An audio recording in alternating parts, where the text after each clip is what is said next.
Foreign investors are actively investing in Ukrainian companies developing drones and defense technologies. One of the largest deals was an investment in a Kyiv company, raising $15 million. See the short preview for other topics I plan to discuss in this episode. The Dnipropetrovsk, Donetsk, Chernihiv, Odessa, and Zaporizhia regions were hit by the Russian army. There were fatalities, civilian casualties, and the destruction of civilian infrastructure, private homes, and cars. A missile threat was declared, and almost immediately, a glare from the windows, even though they were under blackout, was unbearable, and the vibration was terrifying. The entire house shook, including the furniture and doors. It felt as if it was rising. While Putin ignores any peace initiatives and continues to spend vast sums on the war, life in Russia is not getting any better. Moreover, a third of Russians admit that they are forced to cut back significantly on groceries. Last year, they promised a deficit for this year when passing Law 200. They missed it by 5 times. Excellent economists at the central bank are financing Putin's economy. Now they're trying to borrow more money from somewhere. North Korean soldiers who were captured and are currently in Kyiv are asking not to be returned home. 2 North Korean soldiers have asked to be sent to South Korea, not North Korea. On Sunday, the Russian army launched a massive drone strike on Pavlorod in the Dnipropetrovsk region. A 55-year-old man was killed in the shelling, according to Vladislav Gaivanenko, head of the Dnipropetrovsk Regional Military Administration. He said 3 people were also wounded, including an 8-year-old girl. Fires broke out in the city. An apartment building, cars, and a private business were damaged as a result of the shelling. In addition, the Russians launched a drone and artillery strike on the Nikopol district. Explosions were heard in the district center, as well as the Pokrovska, Mirovska, and Marganinska communities. Russian aircraft struck the village of Sirkuni in the Kharkiv region. This was reported by the head of the Regional Military Administration, Oleg Senegubov. According to preliminary information, 1 person was injured. Medics provided the necessary assistance. All emergency services are involved in the aftermath of the strike. Information about the damage and casualties is being clarified. 2 people were killed. 3 more were injured in the Russian attack on the Odessa region. 1 victim was hospitalized in serious condition. The Russians struck a parking lot with trucks, the State Emergency Service of Ukraine reported. A fire broke out there, which was quickly extinguished by rescuers. The identification of the victims is currently ongoing. On the night of November 2nd, the Russian army struck Zaporizhia. A residential area came under fire. 3 people were injured as a result of the attack. A 2-story house was partially destroyed. More than 70 more were damaged. A city infrastructure facility was also attacked. A power line was damaged. About 60,000 subscribers were left without power. For a more detailed account of the attack's aftermath, see our report. Russian military attacked Zaporizhia around 2 a.m. Local residents recall that first there was a strong explosion, then a shock wave engulfed their houses. I didn't even have time to think that this could be the end. I didn't have time to be scared. We had a hit on the neighboring street in October. People were injured. This area was under Russian shelling less than a month ago. Since then, local residents have been closely monitoring air raid sirens and listening for explosions. And Putin was on a missile alert. They declared a missile threat, and almost immediately there was a glare in the windows, even though they were under blackout. And this vibration was very scary. The whole house shook, the furniture, the doors, it seemed to be rising. The explosion half destroyed one of the houses. Dozens of neighboring buildings had their roofs blown out and their windows shattered. The walls are cracked, the roof needs repair, but that was almost a stroke of luck, says Oksana. There were micro cracks in the roofing slate that were lifting. We were lucky. We had cracks in our house. The slate on the roof lifted, and it almost tore the door off its hinges. The neighbors suffered more damage. Their windows were blown out, their car was damaged, and their gate was jammed. They helped people get out of their yard during the night because they didn't know what would happen next. Experts have determined that the Russians shelled the city with multiple launch rocket systems. Rescuers and utility services are currently working at the site of the shelling. They are removing debris, restoring power lines, and helping residents repair broken roofs and windows. Ole Pridikin and Boris Yakovenko from Zaporizhia for the FREEDOM TV channel. President Volodymyr Zelensky announced the strengthening of the Patriot component in Ukraine's air defense system. He thanked Germany and Chancellor Friedrich Merz for fulfilling previously reached agreements. The Ukrainian leader also reported that negotiations on further joint steps to strengthen air defense are ongoing both at the government level and directly with the system's manufacturers. Quote, "And new results will soon be forthcoming," the president emphasized. "We need more systems for the entire territory of our country to protect key infrastructure facilities in our cities. And we will continue to work to achieve this. And not only at the political level with states and leaders, but also with the manufacturers of all the necessary air defense systems and missiles for them. We will hold meetings on this matter next week, and we have presented our partners with all the calculations and all possible options for ensuring a sufficiently reliable air defense. We defend ourselves against Russian ballistic missiles almost daily. We must continue to destroy Russian military aircraft. And all this requires a multi-component air defense system. This includes our military aviation, and a decision has been made regarding both the Gripens and the French aircraft, as well as the work of the MPAF-16, air defense systems and missiles for them, and the development of mobile fire teams. And, of course, interceptor drones are now a priority. Ukrainian armed forces unmanned aerial systems struck targets in Russia. One of them was the Lipetskaya substation with a capacity of 500 kilovolts. The strike was confirmed by Robert Bravda, commander of the unmanned systems forces. According to him, 5 substations in Russia were hit overnight. Meanwhile, 95 combat clashes have been recorded on the front lines since the beginning of the day, according to the General Staff of the Armed Forces of Ukraine. For more information on the situation on the battlefield, see below. Soldiers from the Akvela companies and unmanned aerial systems of the Stalovy Cordon Border Brigade are effectively using attack drones and bomber drones against Russian occupiers in the Kursk and Severosloboshansk directions. Over the past 24 hours, pilots struck several enemy shelters and communication antennas. Intercepted radio communications confirmed the deaths of at least 2 Russian service members. Meanwhile, in the Kupiansk sector, the aggressor conducted assault operations near Stepnaya Novosyolovka, Petrovpavlovka, Kurilovka, and Peshchanovo. On the Slavyansk sector of the front, clashes were reported near the villages of Serebryanka, Dronovka, and Fyodorovka, and towards Seversk. Near Pokrovsk, Russian occupiers attacked, among other places, near Nekonorovka, Mirnorod, Nikolaevka, Novoekonomikoskoye, Kotlin, Daknoye, and the branch. Strikes by slang forces, and, as we have already noted, strikes against reserves that will be moving. This comprehensive approach allows us not only to unblock individual districts and especially those areas the enemy was currently attempting to control, but also to secure logistics to Pokrovsk and Mirnorod itself, because without this, there will be no effective defense on our part. And now, over the past 24 hours, we've seen this format working very effectively and producing results.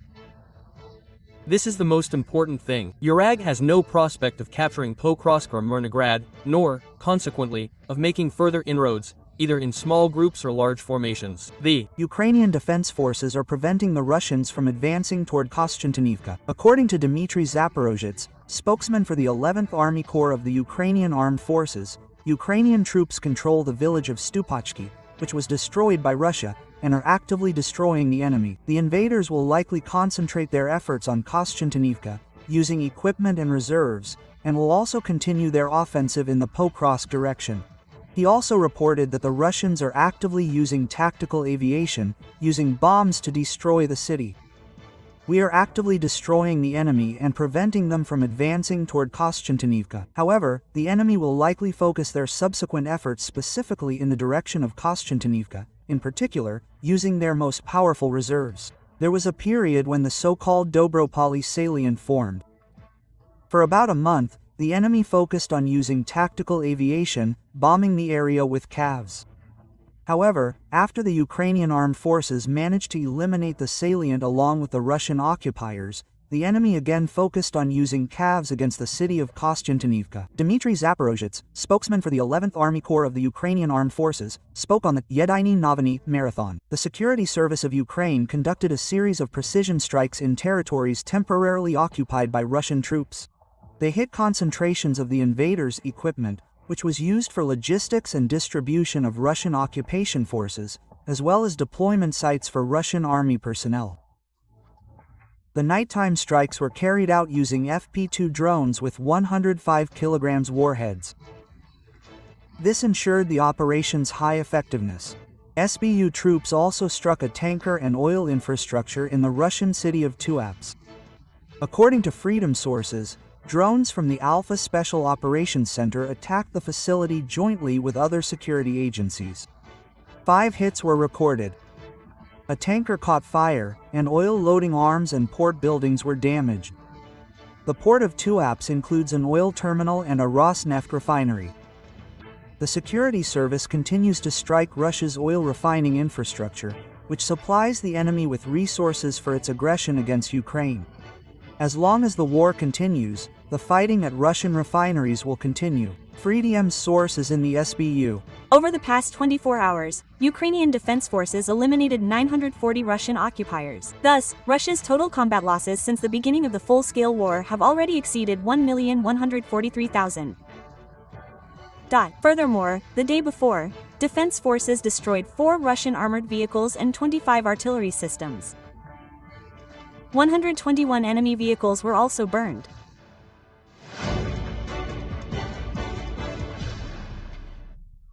Captured North Korean soldiers, who were captured and are now in Kyiv, are asking not to be returned home. 2 North Korean soldiers have requested to be sent to South Korea, not North Korea.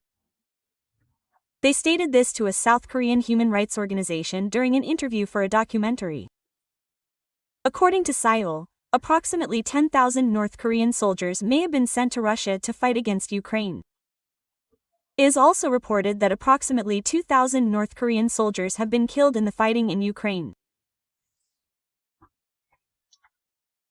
Today, on the International Day to End Impunity for Crimes Against Journalists, UN Secretary-General Antonio Guterres said in a statement, "Journalists face threats, attacks, imprisonment and even murder. And almost all crimes against them go unsolved. The digital space must be safe for those who write the news. When journalists are silenced, we all lose our voice. Together, let us defend press freedom, demand accountability, and ensure that those who speak truth to power can do so without fear." Antonio Guterres, UN Secretary-General. The National Committee of Ukraine for Cooperation with the UNESCO International Programme for the Development of Communication, IPDC, has appealed to international partners to strengthen efforts to protect journalists and bring to justice those responsible for crimes against media representatives committed by Russia. As the committee recalled, 116 journalists have been killed since the beginning of Russia's full-scale invasion of Ukraine, 18 of them in the line of duty. Our colleagues in Kramatorsk were also killed on October 23. Journalist Alyona Gromova and cameraman Yevgeny Karmazin were documenting the aftermath of the Russian shelling. Their car was attacked by a Russian Lancet drone at a gas station. Journalist Victoria Roshchina also fell victim to the Russians. She disappeared in August 2023 while traveling in temporarily Russian-occupied territory. In April 2024, Russia confirmed for the first time that it had illegally detained her. Following this, Victoria's father received a notice of her death. Ukraine managed to return Victoria's body only in April 2025.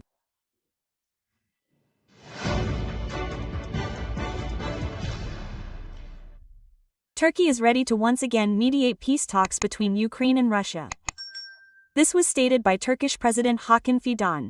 According to him, Ankara could host the 4th round, as well as a potential summit of leaders in Istanbul. Fidan emphasized that Turkey will continue to support diplomatic efforts to achieve peace and is ready to provide its platform for direct talks between Kyiv and Moscow. 3 rounds of talks between the Russian and Ukrainian delegations in Istanbul have produced tangible results. In particular, to the exchange of prisoners and the resumption of direct dialogue between the parties. We sincerely believe that diplomacy remains the only path to a peaceful resolution of the war in Ukraine. Hakan Fidan, Minister of Foreign Affairs of Turkey. During his speech at the TRT World Forum, Ukraine repeatedly stated its readiness for realistic negotiation processes with Russia at any time in any country. This was stated by Mikhailo Podolyak, advisor to the head of the Office of the President of Ukraine, on the FREEDOM TV channel. However, according to him, such meetings are best held at the leader level, because only then is it possible to reach any decisions. Russia, as a rule, sends fictitious delegations to the negotiations. The negotiating platform in Turkey has made it possible to resolve several humanitarian issues, with the intention of increasing the volume of prisoner exchanges, body exchanges, and so on. But there has been no serious progress. Nevertheless, Turkey is always ready to truly act as a powerful organizer, a powerful logistician. That's very good, right? Well, that is, Turkey is interested, given its, basic interest in peace and in the region. Its interests lie in the Black Sea region, and Turkey is certainly ready to organize negotiations as quickly and efficiently as possible at any time. Another issue, I'll return to again, to summarize. Russia is not ready, first, for a real negotiation process, second, for stopping the war, and third, for, let's say, for Putin to stop living in this painful reality in which he is immersed and in which he wildly enjoys mass violence. There is currently no need for a meeting between Russian dictator Putin and US President Donald Trump to resolve the war in Ukraine. Kremlin spokesman Peskov stated this to Russian media. At the same time, he added that there is now a need, as Peskov again put it, for very painstaking work on the details of the settlement. I recall that Donald Trump previously announced his intention to hold a personal meeting with Putin in Budapest. It was supposed to be coordinated by U.S. Secretary of State Marco Rubio and Russian Foreign Minister Lavrov. However, after their first telephone conversation, Trump canceled the summit with Putin. Meanwhile, the U.S. and China have agreed to establish direct military-to-military communications to prevent potential conflicts. This was announced by Pentagon Secretary Pete after a meeting with Chinese Minister of National Defense Dong Dong. According to Pete, both sides agreed to establish military-to-military communications channels to de-conflict and prevent further problems. Quote, "Peace, stability, and good relations are the best path," Hexet emphasized. The U.S. and Chinese governments will continue negotiations to clarify the details of establishing such communication channels. Turkey's largest oil refineries have begun purchasing more non-Russian oil, Reuters reports. This occurred after the introduction of the latest sanctions against Moscow. The Turkish refinery, which is owned by the Azerbaijani company Sakar, purchased 4 batches of oil from Iraq, Kazakhstan, and other producing countries. Last month, this refinery used predominantly Russian oil, but now the share of non-Russian oil in refining will increase to 120,000 barrels per day. Another major Turkish refinery, TUPRAS, plans to stop purchasing Russian oil for one of its refineries in order to maintain fuel exports to Europe. For the first time in many years, Russia has recorded a decrease in consumption of basic foodstuffs. This was reported by the Center for Countering Disinformation at the National Security and Defense Council of Ukraine. And according to the center, problems of the Russian economy caused by the war and international sanctions have led to a decrease in food consumption. In particular, the population's consumption of meat, some grains, and milk has fallen. Due to the rapid rise in food prices, even with supposedly high incomes, Russians can afford less. While Russian propaganda convinces Russian citizens that their real incomes are supposedly growing and the economy is in good shape despite sanctions, in reality, ordinary Russians are literally forced to tighten their belts. The only reason for the deterioration of Russians' lives is the continuation of the war against Ukraine, which is increasingly demanding expenses, which the Kremlin extracts from the wallets of its subjects. From a message on Telegram from the Center for Countering Disinformation under the National Security and Defense Council of Ukraine. Saving on food is becoming the norm in Russia, according to the Ukrainian Foreign Intelligence Service. A third of Russians admit that they have to limit themselves when buying groceries. shoppers are forced to switch from mid-price goods to cheaper and often much lower quality products. Discounters, all of them offering the cheapest goods, benefit from this. Their share of the Russian market has already exceeded 60%. My colleague Victoria Chistukina will continue the topic. The Russian economy is rapidly slowing. According to the International Monetary Fund's July forecast, Russia's GDP growth will slow to 0.9% by the end of 2025 and to 1% in 2026. For comparison, in 2024 the figure was 4%, but Central Bank Governor Nabiullina insists. Talk of a recession is inappropriate. She called on State Duma deputies to take their statements, and I quote, responsibly. The deputies, in turn, tried to assign blame for the crisis, although the causes are obvious. Russia's war against Ukraine is consuming about half of the federal budget, and sanctions, Ukrainian diplomatic missions, and international isolation are preventing recovery and development. Where is personal responsibility? All these proposals blur the most important thing: personal responsibility. The State Duma speaker, of course, doesn't consider herself responsible for the economic collapse, but even official statistics can no longer hide the symptoms of disaster. However, it's not just one industry that's in dire straits, but many. According to calculations by the Center for Macroeconomic Analysis and Short-Term Forecasting, production in civilian manufacturing sectors, excluding industries with a dominant presence of defense production, has been rapidly declining since the beginning of the year. From January to August, output here has already fallen by 5.4%. In the language of economists, what is observed in Russian industry is called a frontal decline, comments former first deputy chairman of the central bank Sergei Alexashenko on the latest Rosstat report. Everyone is dancing, that is, declining compared to the first 9 months of last year, except for tobacco producers, textiles, and those sectors where statistics hide military products. From a publication by the Moscow Times. The economy hasn't cooled down, but frozen, experts note. The situation is especially critical in the coal industry, which until recently was one of the main sources of foreign exchange revenues to the budget. Here, the share of unprofitable companies has grown to 67%. The industry's profits have halved, and losses have jumped twofold. Credit the market, which should be an indicator of confidence, is showing the opposite. The share of problem borrowers among legal entities has reached 23%, and about 165,000 companies are no longer able to service their debts. This is a signal that the corporate sector has lost financial stability, according to a report on the website of the Foreign Intelligence Service of Ukraine. To plug the hole in the budget, the government even decided to issue yuan bonds on the domestic market. The hole in the budget, however, is growing. It's huge. 5.7 billion rubles, according to the Ministry of Finance's October forecast, is the budget deficit for the current year. Last year, they promised a deficit for this year when passing Law No. 200. The excellent economists at the central bank, the Ministry of Finance, and Putin's Ministry of Economy missed the target by 5 times. Well, now they're trying to borrow more money from somewhere. Now the Ministry of Finance is looking for options on who and how to sell securities in yuan. Moscow has long been trying to negotiate with Beijing on a loan and investments in the Russian economy, but so far it hasn't worked out. To no avail. Negotiations lasted 10 years to allow Chinese investors to directly purchase Russian federal loan bonds, preferably at a decent yield, and to somehow replace the money that used to come from America and Europe, which, so to speak, allowed the Ministry of Finance to expand its budget and attract budgetary funding. But this didn't happen. The Chinese never built any bridge, any gateway.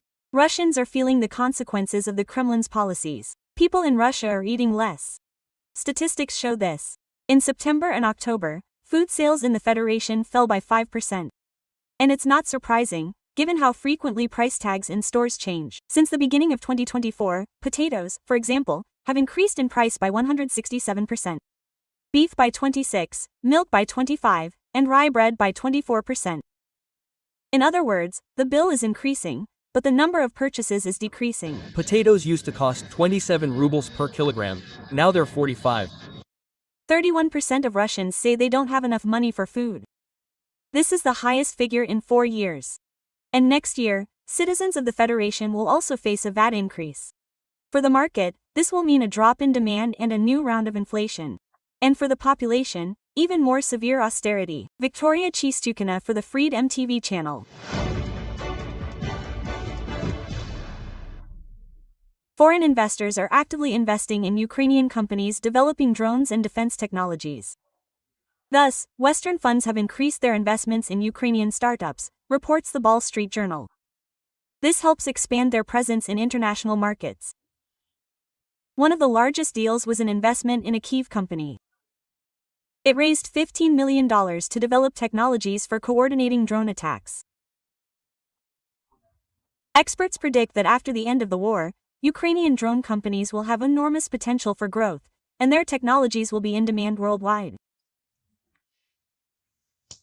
Fire suppression, evacuation, delivery of ammunition, and mine clearance. The Barracuda drone boat is capable of performing tasks in the most difficult conditions. This is a Ukrainian development using modern technologies. Created by Marines. For more information on the specifics of using the Barracuda, see my colleague's material.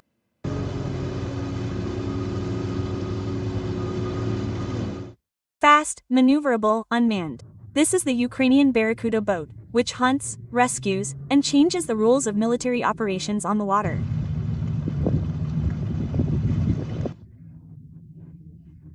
This surface boat was developed by Marines of a special unit of the 40th Separate Coastal Defense Brigade of the 30th Marine Corps, from concept to combat use. The Barracuda was created to first defend the waters of the Kherson and Mykolaiv regions. In the first place, these are water operations that stand out. Let's do it. Special operations, Zavdyaki Kakam Mikan Zarati Rosayan plans for an attack on the Kherson region, on the Mykolaiv region. With our own hands, well, we both produce and control. The boat has a modular design. It can be used as an attack boat, platform, delivery or reconnaissance vehicles. Barracuda is constantly being improved. There are currently 12 modifications, each for separate tasks. Lay down the type of recognition Beko. This either contains a kamikaze, or carries a mini, Mavanya duct or inflicts hostility on the enemy. Barracuda Mashkoristovovid as a kamikaze, as a platform for taking off FPV drones. And also in order to install various types of equipment, such as butt or grenade launchers. Barracuda is capable of bringing a swarm of drones as close to the target as possible. This reduces flight time over open water and reduces the risk of interception. The Katerin is also capable of performing tasks in the most dangerous places. We have a modification in which we can evacuate the wounded or deliver, for example, logistics, delivery, on the island there, with weapons, there. So far, in the first place, they allow them not to rob at the robot, like they did 3 years ago.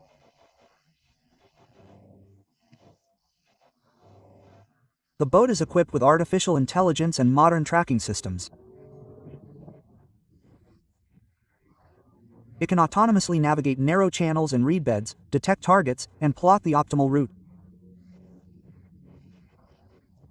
The Barracuda operates not only in rivers but also in seawater. Its survival is necessary. For the task, a fuel tank is selected and filled as much as possible.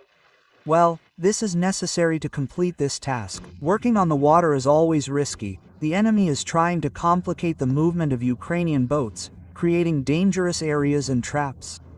But even in such conditions, Ukrainian drone operators find a solution and continue their work. And don't stand still. They pass through the water and break the so-called Bonnie fence in order to create problems for motors and vehicles. This is such a big problem, but we are trying to fight it, as it seems. We have a variety of systems that allow us to either maneuver or work in such a way that the stinks are thrown into the water so that the stinks swell out, and then, according to the Marines, the Barracuda reaches a speed of more than 80 kilometers per hour. This makes it a difficult target for Russian drones. In order to get into a drone that collapses with great speed water, this is a very serious FPV drone, which is necessary for the development of a Barracuda. It shows the practice of using it to achieve the desired results, so that the Barracuda can operate from 3 to 6 drones to be able to fly at the Barracuda.